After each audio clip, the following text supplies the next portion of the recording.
Chapter 12. Rachael sat on a park bench shaking.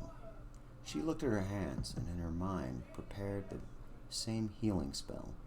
Her face and arms were covered in cuts from the glass window. Her clothing was filthy. She failed to cast the spell. Nothing happened. She closed her eyes and concentrated on looking into her soul. She felt something in her. It was similar to the magic she has always known, except it was empty. My magic has never been empty before.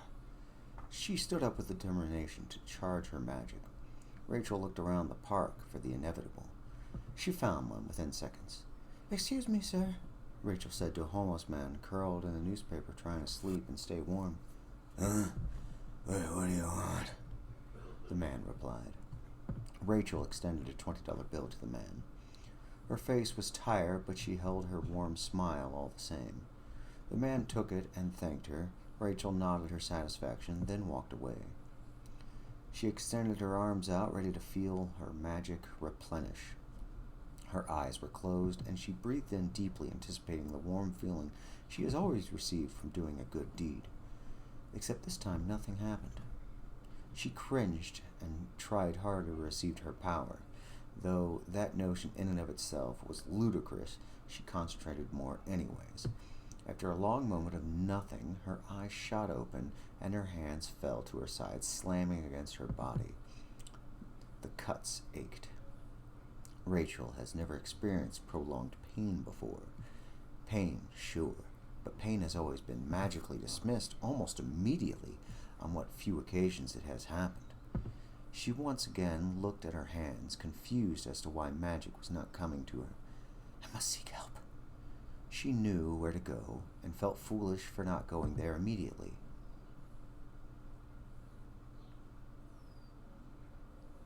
Now what? Thyme asked Rachael.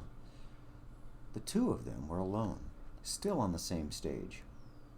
What do you mean, now what? The ferry's driven, even as we speak. There won't be any of them left within the hour. You can do anything you want. You should want to help me usher in the old ones. Is that not what you want? That's what you want. No one has ever concerned themselves with what I want. Rachael relaxed his demeanor, changing his face from a confused scowl to a friendly smile. What do you want now that you have ultimate power and no one can stop you? I want to know how you are here. What exactly are you? If you are what I think you are. Rachael frowned. This boy can do anything and he just wants to talk. Nah. Thyme was interrupted. Whoa now, boy. Someone might hear you. If word got out of my true identity, things won't go as they should. Thyme laughed. A sardonic, loud, somewhat obnoxious laugh. The crawling chaos wants not things to go as they should, huh? I can only imagine what sort of sick, antiquated shoulds you have in mind for the world and my species. Rachael bowed. I apologize. What are your orders? Thyme narrowed his eyes, with his mouth half open. My orders? Why, yes, you hold the power, so you make the rules. Anything I do will cause ruin. Any attempt at making the world a better place will only make it worse. Rachael stared, unblinking. He either looked confused or patronizing. What's your point? What? Rachael held his hands up apologetically. My most humble apologies. What is your point, sir? Thyme placed his palm on his face, closing his eyes. I can't believe this. This is too much. Please leave me alone. When he opened his eyes, Rachael was gone, and Thyme was alone. He walked over to the first row of seats and sat down, allowing his face to fall into his hands. When he closed his eyes, he saw the same images of the gods watching him. Now that he had a moment to think, he noticed more details in this visage. The full view of the very top left were Hastur and Yogsothoth. In the middle was the sleeping Azothoth, and to the right was an emptiness where Nyarathotep should be. Finally, to the far right was Cthulhu. Under them was a red sphere that was full.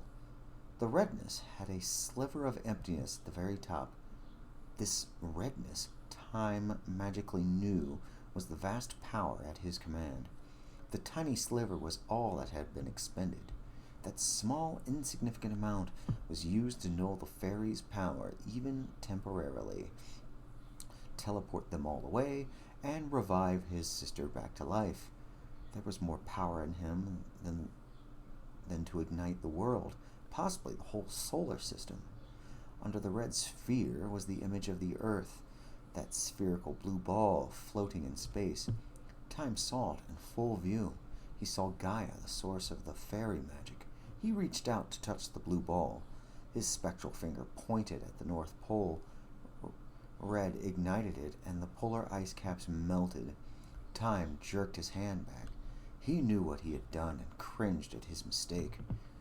His eyes jerked open, and he jumped out of his chair.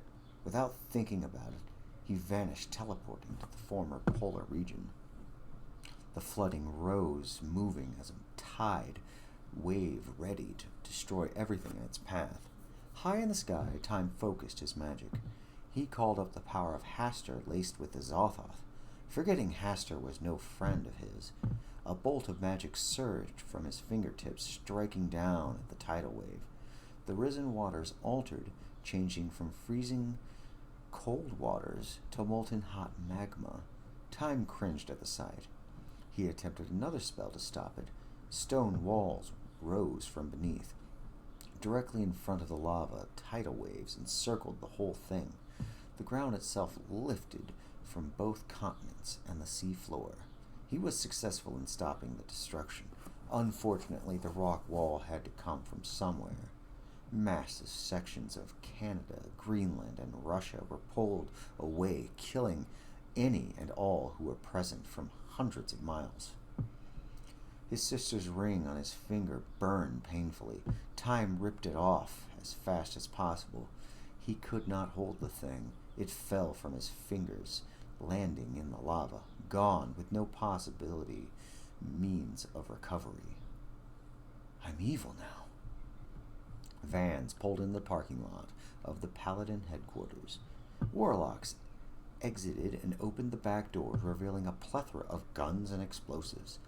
They handed weapons out to each other. Rachael watched from a hiding place in an alley across the street behind the dumpster. Oh no, I have to do something. She started to move but stopped herself, thinking better of it. I have no magic. What can I do? Desperation gripped her, and she looked all around trying to formulate any kind of plan. Their attention is focused completely on my comrades. She bit her lip and proceeded cautiously to sneak forward. Lazir reappeared from the Knolled Good Wizards. Where did you go? Someone asked. To have a better look. I'm trying to figure out how to keep all of you alive long enough to have your magic back. Why can't you teleport us out? It won't work. Their magic would stop it. I can barely traverse myself. So we're gonna die? Everyone look. Someone pointing out a window to the vans that pulled up. One Knolled caster had their phone out. The voice on the other end spoke. 911, what is your emergency? The man spoke desperately into the cell phone. Terrorist attack. The voice on the phone paused. Excuse me? They finally answered. They have vans full of guns and explosives. They are going to kill us all. Lazir raised an eyebrow and shrugged. Better than nothing, I suppose. But you are going to get civilians killed. It's literally all we have. How do we stay alive long enough? I can deflect some of what they do, but I cannot stop every warlock, Lazir shrugged. Everyone get as close to me as possible. I might be able to shield you. The half-angel emitted a blue, spectral, intangible field around his person that extended 20 feet in every direction. The good wizards piled in as close as possible. Only half fit in there, crammed together, unable to move. The other half were exposed, but still pushing their way inside. The warlocks wasted no time in firing the moment they were close enough and had a gun in their hands. Some didn't even wait until they were close. They carelessly fired at the building. The initial shots completely missed the building. These wizards had never fired a gun in their entire life. Initial gunfire did no more than scratch the outside of the building. The magics protecting this structure and the occupants were meant solely to dampen evil magic. Finally, one warlock screamed for everyone to stop. Only 70% ceased their firing. One warlock fired an RPG. The explosive hit the northeastern corner, doing no real damage in the process. Rachael has worked her way to one of the vans. She picked up a rifle. I've never fired a gun before. She took aim, trying her best to recall any movie or TV show that involved firing a gun. This felt far too alien to her. Just look down the sides, hold it against your shoulder, prop it in on this crate. She leaned against the crate, trying her best to aim. The loud boom was muffled by the other warlocks firing, and her shots whizzed past all of them, doing nothing more than making them believe someone behind them was aiming poorly. She heaved a sigh when none of them turned around, but cursed herself metaphorically for missing entirely. She tried a second time, aiming for someone in the front. The first shot to hit someone finally pierced the leg of a cowering good wizard. He fell to his knees, clutching his wounds, screaming in agony. A second shot hit his head just right, causing his skull to explode. Bits and pieces of him smeared on the surrounding comrades, while a scalp slammed on Lazir's protective barrier. It slithered down, melting, a trail of blood landing on someone's shoulder. Their face was stuck in horror, staring at their now dead friend's hair perched on them. Everyone pushed closer, trying to save themselves. One man close to the center could not breathe. He died within minutes from suffocation. Rachael finally shot one in the heart. He fell to his knees, trying to turn around to point at his killer, believing it to be a fellow warlock. He made eye contact with Rachael, but was unable to speak. The others ignored his death entirely. They noticed him dying, but did not care. Rachael rushed to the other side of the van for fear of being seen. She stopped halfway, feeling magic enter her body. This magic felt different. It burned, but the burning sensation was pleasurable. The evil magic surged into her soul and mind. Confusion wrapped around her cognition, causing her to drop the rifle. It fell to the ground without firing. It clinked twice. She stared at it. She held her hands up, looking at them and the gun at the same time. What is this? She thought, but deep down inside she knew what this was. I'm evil now. Unknown to her, she said this at the exact same time as her brother. SWAT teams piled into the respective vehicles. They moved as fast as their training could take them. Some were still strapping on protection, while others were still loading their guns. The vehicles took off. Some were quiet, others were still adjusting various gear. Most, however, were telling dick jokes and laughing. There was not an air of tension, but a robust excitement. They finally got to do something. A couple reminisced of what they could have done to terrorists on September 11th. A few were on their cell phones. One was tweeting about how they were on their way to kill some terrorist Muslims. That particular guy, unbeknownst to him, would lose his job for that tweet. Not because of his clear tones of Islamophobia, but for telling the whole world that they were on their way. In the corner next to the door was one SWAT member had his phone angled so only he could see it. He was watching porn. The man in the front passenger seat was Lieutenant Mann. He had no idea that this was tied to his current murder case. He just wanted a front row seat to the oncoming action.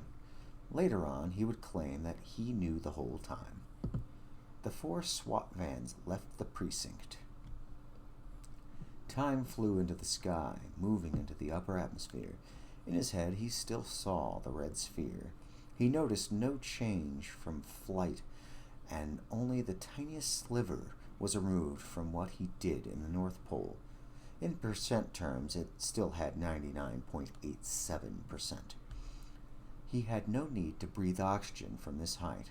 The power itself, with no expulsion needed, provided for all of his bodily needs.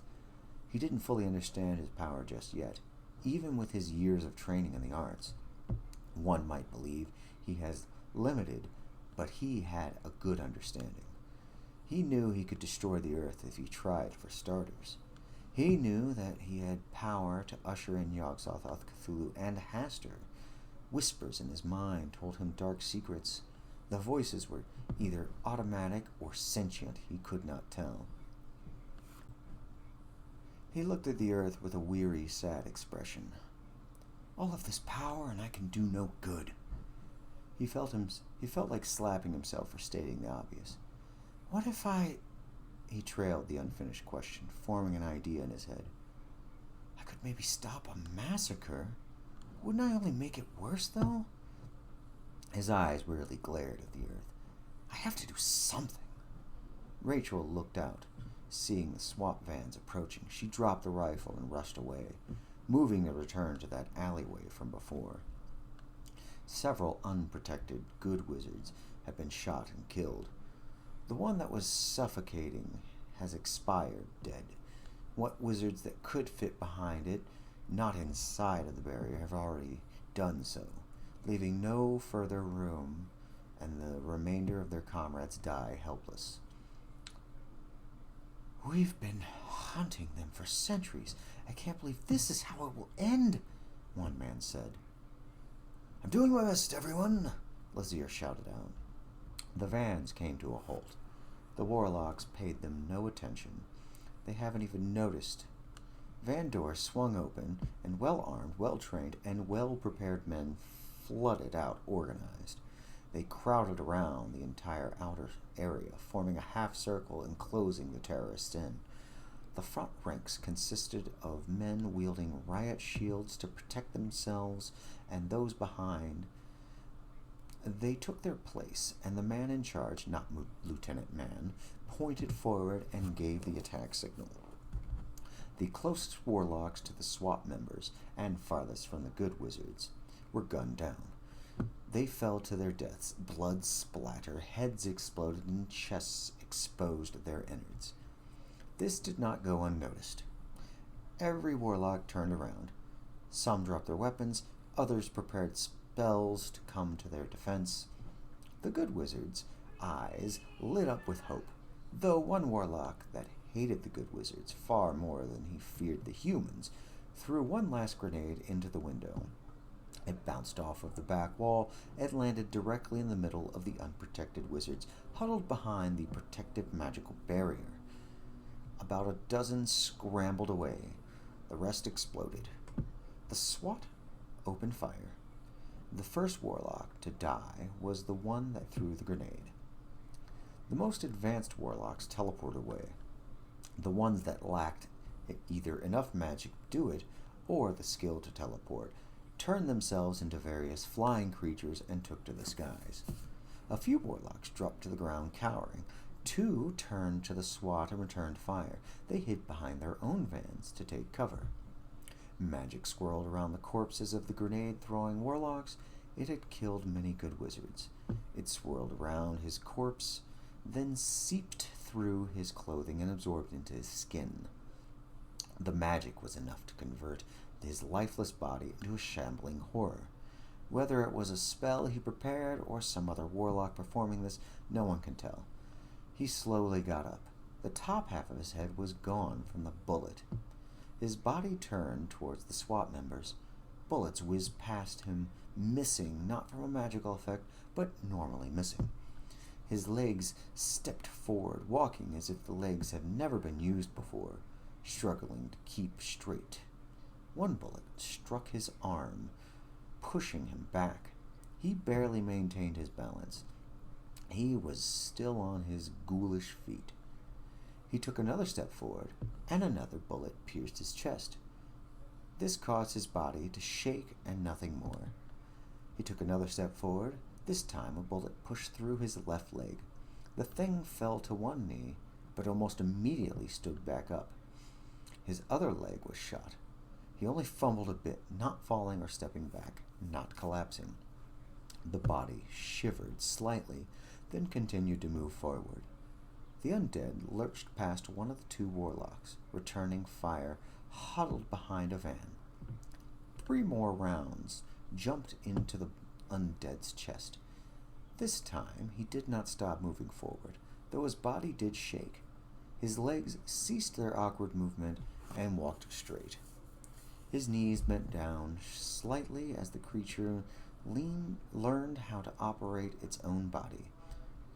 Then a shot was fired through his neck, doing literally nothing more than making another hole on this thing. It opened its mouth, spewing out a gurgling hiss through damaged, if not still present, vocal cords. This zombified, brainless warlock sprinted forward, keeping low to the ground, zigzagging with a serpentine run, picking up speed with each step. The SWAT held their position, still firing bullets, pumping round after round into the undead thing. Its left arm was shot completely off. It finally reached the SWAT team, jumping with its final step, lunging at the nearest SWAT member. The thing ripped at the armored man with its one arm while trying to bite with its teeth. Thyme appeared in the sky above all of the chaos. He frowned at the sight. So many dead bodies. I have the power to undo this. He talked to himself as he stared at his fists. A spell was whispered into his ear by Yogsothoth. The image still held whenever he looked, he saw his gods watching him. The voice of Yogsothoth was not guttural or vile or sweet or any sort of language that could be cognitively recognized. It was something else. The voice was both near and far. As he heard the voice of Yogsothoth, it was heard as his own voice. Thyme knew this. It was not trickery, for Yogsothoth cared not for such things. You can bring them all back. You have the power to animate the dead. Use my power. As stated, this was not a means of trickery, for Yogsothoth had little understanding of life and death concepts. To him, they were the same thing. To this god, the only difference between a live body and a dead one was a live body moved and a dead one did not. The whispered spell entered Thyme's mind, burning into his memory. He had the power to do it. The most powerful warlock concentrated. Magic flowed from his skin, flowing out as an aura, solidifying around the person into multiple floating balls of light. The sight was hard to miss. Rachael saw him. She looked in wonder and confusion. While flight was not irregular amongst any spellcaster, good or evil, it drained magic considerably. To hover in the air, as Thyme was doing, would cost far too much magic to just continuously do it. Only a fool would just linger there instead of using their flight to move to a desired location. A fool or someone that had near unlimited amount of magic at their disposal. She saw him, and it clicked in her understanding. She knew what has happened. They failed at stopping him. The warlocks have created a juggernaut, and somehow Thyme is that juggernaut. But why him? Did he bring me back to life and take away my magic? She looked harder at her brother in the sky, trying to make sense of this. He took my magic, replacing it with this abomination. He is the one that did this to me. Rachael focused her newly acquired, untrained magic into a weapon. The evil flowed through her, turning into a triangle in front of her raised hands. Her hands pointed at Thyme. The triangle spun, picking up speed the more she concentrated. She has heard evil wizards say these words before, and dreaded that she must speak them. Azothoth! She invoked the demon sultan's name. She hated herself for doing this, but hated her brother even more for turning her into this. The magic just outside of her hands fired its raw energy, taking with it all of her newly acquired reserves. She fell to the ground, exhausted from the effort. The attack from Rachael fired like a shooting star, hurling at Thyme. It dissipated into nothing as it approached him, unable to have any effect. His power swallowed it, and it went unnoticed by Thyme. The balls of magic surrounding him finished forming and fired lightning-fast beams of themselves out to every single corpse on this battlefield, and even inside of the protected structure. The spell that kept evil out shattered. Corpses came back to life, but not true life, but the same unlife that happened to the grenade-throwing warlock. The red sphere in Thyme's vision, if put in percentile fashion, would now read 99.01%. Severed limbs flopped around, reaching for any living person to hurt in any way they could. The good wizards had the most dead bodies, thus Lazir's shield was the only thing keeping them alive. Soon, only the ones inside of it that had not suffocated were left. The SWAT team had their hands full of the undead, while only about a dozen were attacking the normal humans. They were unkillable and probably unstoppable. Balls of magic continued to form around Thyme. They formed independently and not in unison. When each one fully formed, it fired itself out to a new dead body. Thyme roared in frustration. He waved at the magic, trying to dismiss it. He failed to stop his power from leaching out. I can't stop them. Invoke my name as my servant, and they will do your bidding, came a voice in his head, an undeniable voice that sent shivers down his spine. That voice echoed and reverberated into inhuman tones. If slime had a voice, this would be that voice. Cthulhu did not give advice like Yogsothoth, but gave a command. The spell was whispered into his mind's ear. As a side note, Cthulhu understood humans far better than Yogsothoth did, though this great old one considered all life to be nothing more than tools to be used however it saw fit. Cthulhu, all the same, could send his clear and concise message to his servants via his telepathic capabilities, even through his dreaming state. It should also be noted that Cthulhu is the only great old one that is actually physically on Earth.